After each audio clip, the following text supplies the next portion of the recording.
All right, what's up, guys? So, Patrick CC has uploaded a video titled "Artists Who Destroyed Their Careers in Seconds." Yeah, man, cause there's some artists out there where it's like, yeah, you, especially this guy, Silento or whatever his name is, but. See, I think CeeLo Green, he did some. The baby, he definitely did some stuff. Macklemore, I don't know. I didn't really hear too much about Macklemore. I never listened to Ashley Simpson, so but yeah, it's like these three guys where it's like I ain't heard some stuff with them, but yeah, let's go ahead check out this video, guys. If you haven't, make sure you go subscribe to Patrick CC for more videos like this. And then that being said, these artists' careers were never the same after one incident. Whether it was from their own terrible decisions or a minor misstep that... I feel like Janet Jackson, because I feel like, I think we all know it was, of course, that Super Bowl performance.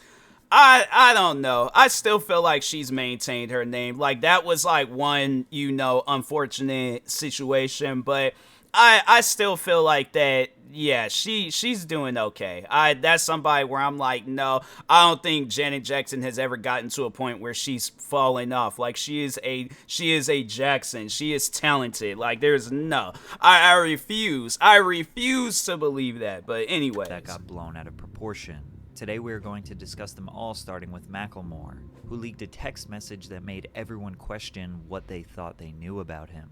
In 2012 and 2013, you could not go anywhere without hearing the song Thrift Shop. Yep. Far from your typical rap song, Macklemore flexed $20 and had suburban moms dancing to his funky saxophone. This song spent 6 weeks at #1 on the Billboard that song Hot was 100. blowing up. Mac had one-hit wonder written all over him. He carried the most stereotypical white rapper image that is... He's had some other good songs, but yeah, I was curious about him. When he was like blown up, I was curious about his music.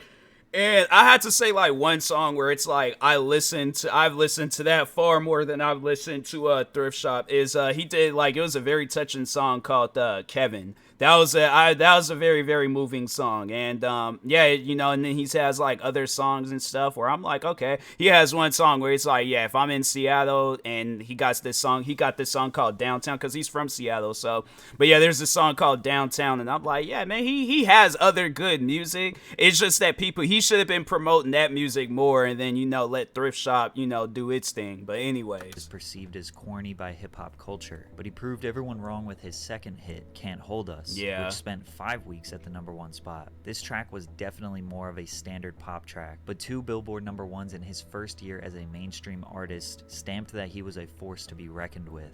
However, it was all about to come crashing down, as Macklemore would suffer from success. At the 2014 annual Grammy Awards, Macklemore was nominated in 7 categories, the biggest and most prestigious being Best Rap Album and Best Rap Song. Yeah, people, they were mad After about winning that. Best Rap Performance and Best New Artist, people were happy to see him win 2 Grammys. Nominated for Best Rap Song up against Drake, Kanye West, Jay-Z, it seemed unlikely Macklemore would win, but Thrift Shop was in fact the winner of Best Rap Song. Yeah, because like, okay, so if you look at it's it's one of those, you gotta look at it as this. The reason why I had to say that Macklemore won that this year, or it was like, best nominate or whatever, nomination won, whatever. But the reason why I had to say if Macklemore did win this, you got a explicit song from A$AP Rocky, Drake, 2 Chainz, Kendrick Lamar. They're looking at Thrift Shop as like, this is a song that it's a song rated E for everybody.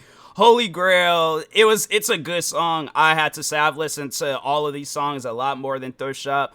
New Slave, yeah, Kanye West is like, it's a controversial title and stuff and controversial song, but yeah, then Drake started from the bottom. It was just, I don't know, comparing them, I had to say it would probably be these 2 songs that are like neck and neck, Start from the Bottom and Thrift Shop. But again, Drake being a very, explicit artist and stuff. Yeah, this is just one of those songs that anybody, like, you'll see a clean version of this song before you'll see a clean version of all these other songs. So likely Macklemore would win, but Thrift Shop was in fact the winner of Best Rap Song of 2014, yeah, see, securing him his 3rd Grammy of the night. But what would come next would shock the world. Up against Drake's Nothing Was the Same, Jay-Z's Magna Carta, Kendrick Lamar's Good Kid, that was Mad a good City, album, and Kanye West Yeezus, that was good too. Macklemore had absolutely no chance of winning. Everyone was betting on Kendrick since he without a doubt had the best album of the bunch, but wouldn't be entirely surprised if it went to the other nominees. The hip-hop community was floored when Macklemore and Ryan Lewis's The Heist won Best Rap Album of the After that, everybody always say that Grammys is rigged. Nah, I don't care about getting nominated for no Grammy. A lot of artists be pulling out of it because they're all like, I'll just let like my streams and the money and all that stuff that I make from the music speak for me. The Heist couldn't be a more fitting name for this absolute robbery. Macklemore was being cooked by the hip-hop community online, reminding him in every comment section that he didn't deserve to win. He felt so much pressure that he decided to text Kendrick Lamar and apologize. "You got robbed. I wanted you to win. You should have. It's weird and sucks that I robbed you. I was gonna say that during the speech, then the music started playing during my speech and I froze. Anyway, you know what it is. Congrats on this year and your music. Appreciate you as an artist and as a friend. Much love." We wouldn't have ever seen this text if Macklemore didn't post it to social media, which made it even worse and looked like he was just trying to get in the good graces with the public. Did you ever feel any way about him posting the text message or anything like that? Yeah, I think it was uncalled for, to be 100 with you. When he sent it to me, I was like, okay, you know, I could see him feeling that type of way because he a good dude. But I think for confirmation from the world, you know, he probably felt like he had to put it out there, which he didn't need to do. He didn't need to do, but I don't take nothing away from him anyway because I know where his heart is at. He cool. Despite Kendrick being cordial and saying that Macklemore meant well, hip-hop fans could never truly accept Macklemore as a part of the culture. They thought he was disingenuous, and they didn't really like his music in the first place, so this was an easy excuse to forget about him. He stepped out of the limelight, and many people suggest his music was never as ambitious ever again. He felt guilt, and that guilt ate him alive. I think he just recently announced he was doing some tour and stuff. 2016 album, This Unruly Mess I Made, sold just 61,000 copies in the first week. Him and Ryan Lewis split up shortly after, and Mac released another solo album, Gemini, that did decent amongst his fan base, but ultimately, he hasn't had any major mainstream success in almost a decade. But unlike Macklemore, DaBaby refused to apologize to anyone, which is leading to one of the dumbest downfalls of all time. Baby exploded onto the mainstream rap scene in 2019 with his hit song Suge, which peaked at number 7 on the Billboard Hot 100. In a world of repetitive melodic trap, DaBaby felt fresh and exciting, providing us with bouncy and fun bangers. He dominated for the next 2 years, constantly having multiple singles on the Billboard Hot 100, and he was in regular rotation on the radio. His track Rockstar with Roddy Ricch was the #1 song for 7 weeks straight, a very tough thing to do as a hip-hop artist. But DaBaby was always known for having a bold personality. He was the type to say whatever he wanted, and if you had a problem, he was more than willing to handle it. He even killed a guy in Walmart. Don't worry, it was self-defense. Well, in July of 2021, on the stage at Rolling Loud, his loose lips got him in major trouble. Maybe some that he can't recover from. You didn't show up today with HIV, AIDS, any of them deadly sexually transmitted diseases that'll make you die in 2-3 weeks. Put a cell phone like that. Lady, if your pussy smell like water, put a cell. And it's like, I just don't get that. Like, you could just say, hey, everybody, put your hands up. And then it's like, all right, everybody is just, you know, they like that. Or like, or put your cell phone lights up. Whatever the situation is, he could have eliminated himself from that. But yeah, he messed up on that. Fellas, lights up. Fellas, if you ain't sucking nigga in the parking lot, put your cell phone lights up. Completely unprovoked and for no reason at all, DaBaby was thinking about gay men and what they do in their free time while he was on stage performing. He referred to people with AIDS as dirty and will likely die soon from the illness. Both statements are categorically and factually untrue. The clip was shared onto the internet and sent millions of people into an uproar. DaBaby addressed this on his Instagram and clarified his message. I wasn't going on no rant. That's called a call to action. That's what that's called, because I'm a live performer. I'm the best live performer. I'm the live show killer. You interact with your fans. You get what I'm saying? Look, all the lights went up gay straight. You want to know why? Because even my gay fans don't got fucking AIDS, stupid ass niggas. Him doubling down on his comments made everything way worse, as he clearly was very uneducated on the AIDS disease and the unfair stigmas that come with it. And although he eventually issued an apology addressing the LGBTQ community, he had made countless contradictory statements after. He tried to profit off the controversy in music videos and even kind of redacted his own apology.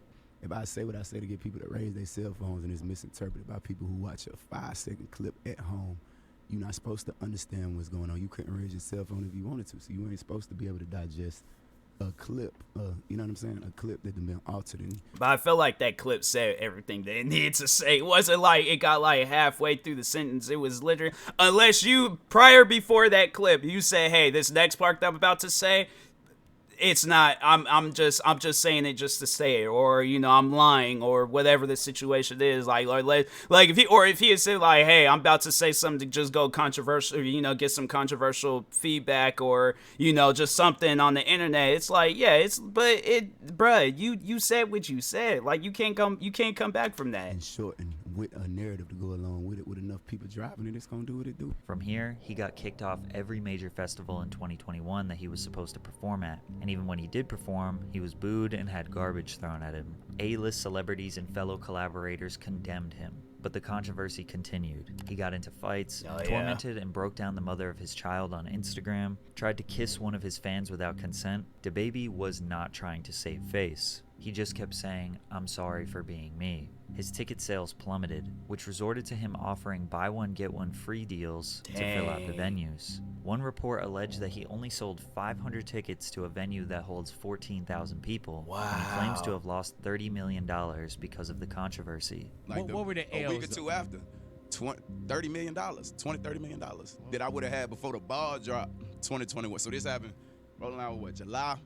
I had $30 million worth of shows on the schedule before December 31st. All he had to say was, put your hands in the air if you just don't care. Yeah. And all of this could have been avoided. But if you think what DaBaby said was bad, you'll be horrified by what CeeLo Green said in a series of I heard he did say he did something crazy, but questionable anyways. tweets. If you don't remember the name CeeLo Green or his previous duo Gnarls Barkley, you definitely remember his two most iconic songs, Crazy and Forget You. Yeah. Crazy peaked at number 2 on the Billboard Hot 100 and spent 29 weeks on the chart. Forget You, which he released solo 4 years later, also went number 2 on the Hot 100 after spending almost a full year on the charts. CeeLo had a very unique voice and was undeniably talented. He pretty much only gave us 2 hits, but was an ever-present pop culture figure throughout the early 2010s. Whether he was hosting an award show, his own reality show, voice acting, or being a judge on The Voice, CeeLo was loved and appreciated, until some shocking allegations arose. CeeLo was accused by a 33-year-old woman he dined with at a downtown Los Angeles sushi restaurant of placing ecstasy, also known as MDMA or Molly, in her drink. Oh, wow. The woman later told Los Angeles police detectives she woke up naked in bed in her hotel room with Green. CeeLo allegedly admitted to law enforcement that he took ecstasy, but denied drugging the woman's drink or committing sexual assault. CeeLo's sexual assault charges were dropped after prosecutors concluded there wasn't enough evidence to take that accusation to court, but he was found guilty on drug charges, which landed him 3 years probation. But it wasn't the nature of the charges that ruined his career, it's what he said on Twitter after the case. After being criticized by people in public tweets, he decided to respond. Women who have really been R-worded, remember, but point taken. So if I tried but did not succeed, but the person said I did, then what really happened? When someone breaks in a home, there is broken glass. Where is your plausible proof anyone was R-worded? If someone passed out, they're not even with you consciously, so with implies consent. It's hard to see what point he was trying to make here, but the blogs were not holding back. CeeLo, it's not rape if you forget. CeeLo Green, it isn't rape if the victim is unconscious. After these tweets, his reputation was destroyed. Yeah, it's like, what do you mean? It's like, wow. It's like, bruh, you should have just said, like, yeah, I got a drug issue and stuff, and just left it at that. But it's like, you saying all this extra stuff, and it's like, now look, that's what happens, and it's like, you know, people, they take that stuff like a closed mouth don't get fed. I think he probably was thinking, like, okay, like a closed mouth, I'm not saying nothing, people just gonna run with stuff. So he thinks by saying what he said, that's gonna make the situation better. No, it made it worse. Like, all I'm saying is that, look, he knows, like, you know, or this is something that I've been heavily on. It's like, you know, if you did something, you know you did it. There ain't no, like, avoiding it any other ways around it. You know what you did. You're going to have to live with that for the rest of your life, right? So it's like, if you know that you drugged this girl, you did things to this girl, it's like, yeah, you going to have to live with that for the rest of your life. There ain't no other ways around it and stuff. Can't forget about it. None of that stuff. So he ain't going to forget about what he did. But and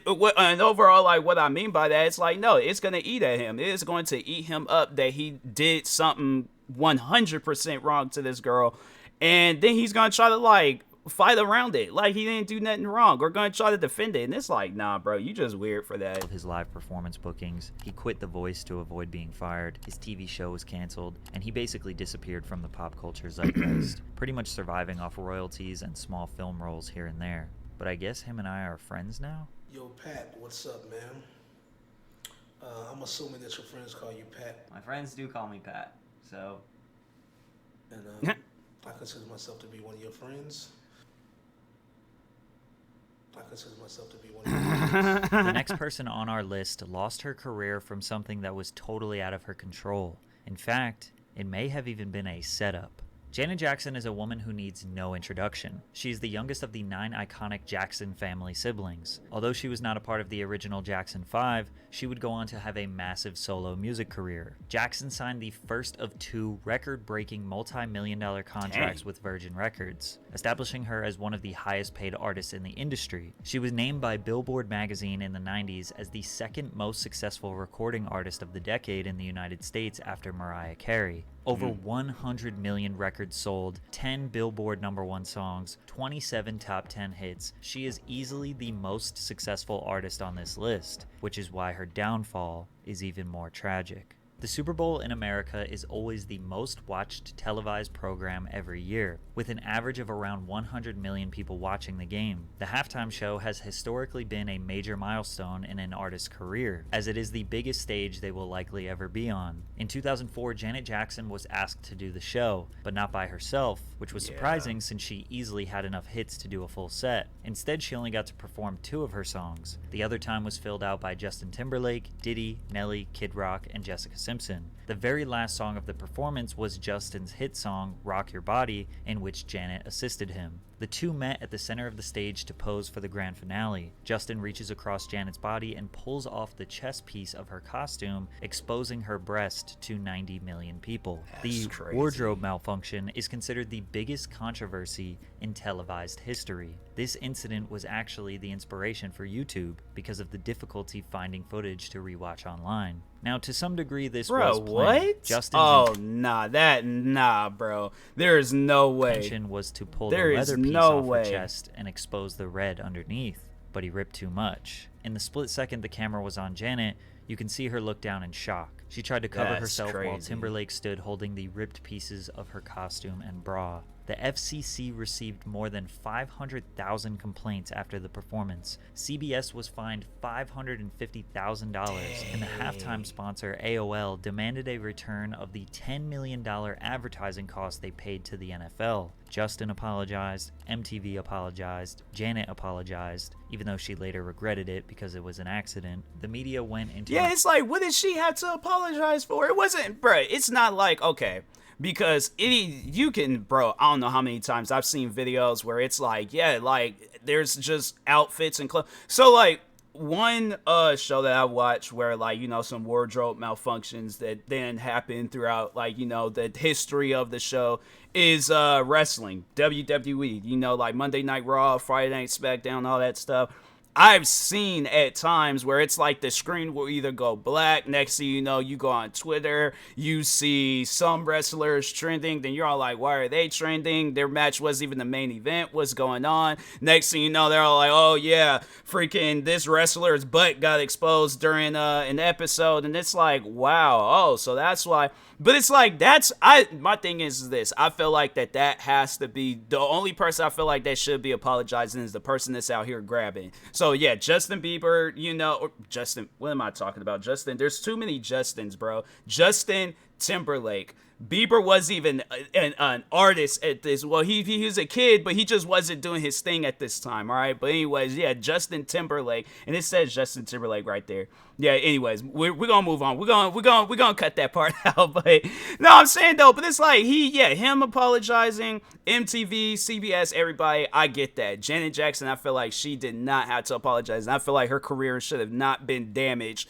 due to this. It's like I feel like if this would have happened today, it would have probably elevated her career more and stuff. People would be like, hey, so we want to book you some shows, but just make sure you don't be wearing no crazy tops and stuff. But yeah, I feel like if this would happen in this day and age, I just think that her career probably would have skyrocketed, because I'm telling you, with the internet, social media, people run with that type of stuff. An all-out frenzy. The FCC investigated the halftime show to see if this was a planned media stunt meant to shock the world, citing that because she was wearing a nipple covering, that was evidence this was all set up. Class action lawsuits were filed against Janet by random citizens, claiming that her sexually explicit performance deserved maximum punitive damages. Every talk. Because my thing is, and it's probably like some parents are like, oh, well, my kid, they didn't need to see that. It's like, okay, well, eventually, at some point in time, your kid is gonna see it. Okay, it's like I don't mean that in a disrespectful way, but it's like your kid is either born with what she has or it's gonna be some stuff where it's like they either see it at some point in time in their life. But it's like, the thing is, like, I just don't think that she should get punished for something that she had I don't think it was one of those, it was like a publicity stunt or whatever. No, I think it was like a genuine accident. Like, it wasn't meant to happen. But yeah, I just don't think that that's anything to trip over. But anyways, show host in the nation dragged her. Viacom had to pay out $3.5 million to settle various indecency complaints, so they went and banned all radio and TV stations that they owned from playing any of Janet Jackson's music. Janet was blackballed from the music industry over an accident, and Justin was not punished at all, even though it was definitely his fault. There's no doubt her punishment was unfair and likely due to her gender and race. Her career after that wasn't totally dismantled. She did have a #1 album, a Grammy nomination, some light Billboard presence, but this incident lingered like a dark cloud over her head for many years, and slowly she faded out of the mainstream. I am one of those women who have been gagged, both literally and emotionally. All I'm saying is that, look, if a Janet Jackson song comes on, you best believe I'm gonna listen to it. It's like, no, that's crazy. I'm like, ain't gonna punish her over some stuff she ain't had no control. That's crazy. Women who have been abused, women who have been intimidated, women who have lived in fear. I stand with you. You are my sisters. However, today, most people can all agree that this was just an overreaction. Yeah, and she's still 100%. highly regarded as one of the most iconic pop stars of all time. Overreacting to small mistakes seemed to be common in the early 2000s, because this next artist's career was destroyed by something so small, it's almost unbelievable. Ashley Simpson was the younger sister of the already famous pop star Jessica Simpson, who was a multi-platinum Billboard charting recording artist. She also had her own MTV show. Newlyweds, Nick and Jessica was one of the most popular programs on the network. MTV wanted to capitalize on the Simpson sisters' newfound fame and gave Ashley her own series called The Ashley Simpson Show. The series ran for 2 seasons and aired every week on MTV directly after Jessica's show. Viewers who were invested in Jess were introduced to Ashley immediately after. Ashley was desperate to not live in the shadows of her sister. She dyed her naturally blonde hair brown and built a pop-punk image to complement her pop-rock music. Her album's lead single, Pieces of Me, became an instant hit in the United States. The song peaked at number 5 on the US Billboard Hot 100 and sold over 500,000 copies nationwide. That's good. Ashley's debut album was released soon after, with an estimated 398,000 copies sold in its first week. Worldwide, the album sold more than 5 million copies. She had a bigger debut than her sister, but her career ended just before it took off. Saturday Night Live, 2004. Ashley Simpson was set to perform her single Pieces of Me when this happened. On a Monday, I am waiting. Tuesday, I am fading. What? You might be kind of confused as to what happened. Basically, the backing vocals started playing before Ashley expected them, as it was her intention to lip sync her performance. But instead of trying to catch up to the song, she stood there in a panic, then hit this extremely awkward jig dance, twice, before ultimately exiting the stage without saying anything. The show cut to commercial, and when it came back, she blamed her band. Ladies and gentlemen, what can I say? Live TV. Exactly. I feel so bad my band started playing the wrong song, and I didn't know what to do, so I thought I'd do a hoedown. I'm sorry. If she just told the truth right away, she may have been able to avoid the backlash. But instead, Ashley became a laughingstock. That's messed up. That's crazy.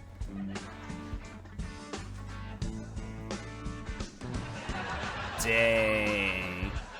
I mean, I don't know. Again, I feel like if something like that would have happened today, people, yeah, of course, it had been memes. People have been cracking jokes about it, all that stuff. But I don't think it would have ruined her career. I just think, yeah, at that point in time, stuff was just way too serious back then. And I feel like now, like, people have kind of, like, loosened the ropes because everybody be running with memes now, so. Bruh, even Family Guy?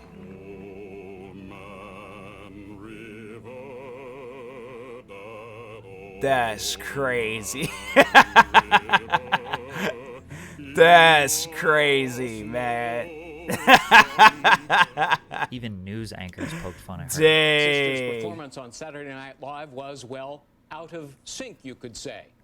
All right, sorry, we had to do that. It was That's just our messed little up. lip-syncing adventure. We were mocking her. At just 19, she was publicly ridiculed by the world. And this is all especially ridiculous considering today's standards are much lower. Yeah, it like, almost feels like lip syncing isn't even a real thing. Bro, if you, I guarantee, not promise you watch any Thanksgiving parade show, everybody is lip syncing. It is way too loud out there because I guarantee, and I promise you, like, if anybody out there was actually singing, you're just going to see, like,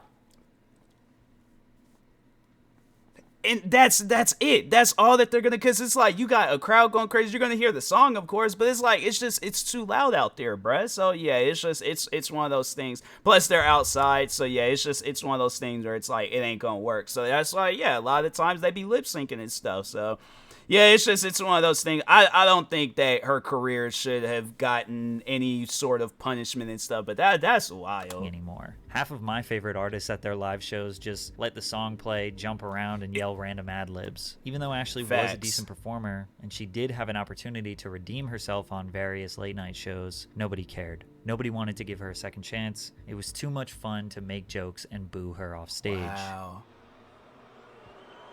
She's really getting booed. People are crazy, bro. She did have a moderate comeback with her single Boyfriend in 2005, and her second album eventually selling 3 million copies worldwide, but she had already seen the peak of her music career, and as it slowly dwindled away, she maintained her relevance in the 2010s through relationships, various television projects, and her own social media. But the last person on our list has the most unexpected, shocking, and horrifying incidents that landed them in prison. In 2015, the world was dancing to Silent Hill's hit song, Watch Me. The song paired with the massive viral dance, the whip and the nay-nay. All of social media. Like, the thing is, you know, I don't like being overly critical or sounding like a hater or whatever, but I got tired of this song. I did. Like, anytime, because this is, like, during the Vine era. So, like, anytime I just be on Vine, hear that song, instantly would scroll.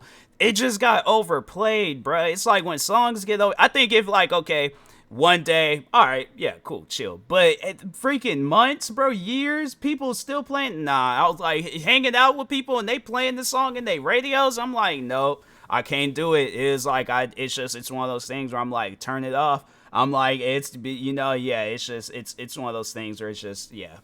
It's a good song, but once it gets overplayed, and it's just, okay, yeah, I'm done. Media was flooded with videos of people doing the dance. With Vine and Instagram peaking in popularity, Silent Hill laid the foundation for what would become extremely normal on TikTok many years later. He performed at award shows, on Nickelodeon, every talk show in America. The virality got the single to number 3 on the Billboard Hot 100, as well as 1.8 billion views on YouTube. Crazy. Today, the record is 6 times platinum. Unfortunately, hip-hop dance tracks have a history of being impossible to outdo, because for every one that becomes culturally iconic, there are hundreds of cheesy failed attempts to recreate the moment. Silent Hill waited 3 years to drop his album fresh out of high school, which failed to generate any buzz, and his second album went almost totally unnoticed. But before you could fully count him out, he made a decision, that officially ended his career. Yeah. On January 21st, 2021, the 23-year-old rapper was arrested for the murder of his cousin, 34-year-old Frederick Rooks, after a shooting in DeKalb County, Georgia.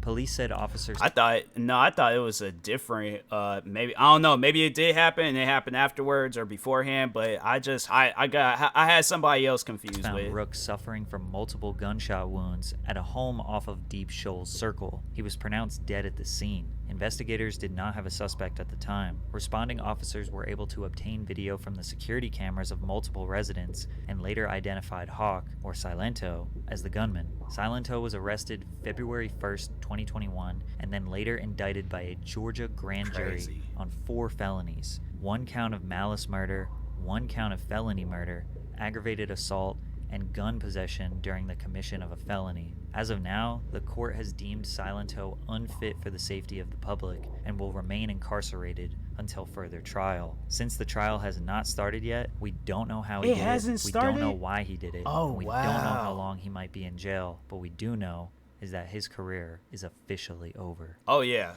for sure it is. There was somebody where it was like some stuff had went down. Hold on for a second. Rapper chases friend with, was it a hatchet? I think it was a hatchet.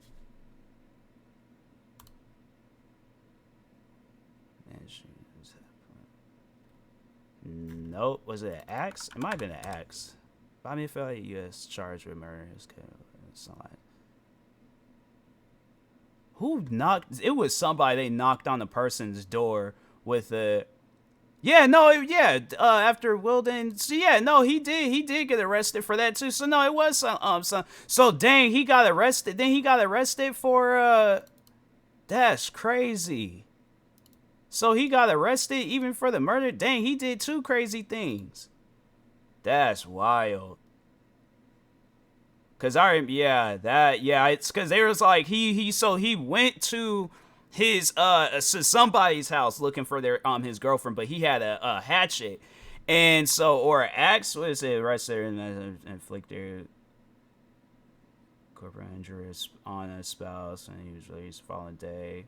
Walking in a stranger and wielding the hatchet. Yeah, looking for his so dang, and then after that it was like that next year. Then that's when wow, that's crazy. Death of his cousin. That is some crazy stuff, man. All right, well, freaking, it's like it's one of those things where it's like, yeah, that man, he's just crazy. So, but no, that was a pretty good, not good, but it was, it was a crazy video and things. All the different stuff that was being talked about in there and things. But yeah, make sure if you guys haven't, go subscribe to Patrick CC for more videos like this. Subscribe to me too, and I'll talk to you guys later. Thank you guys for watching, and peace.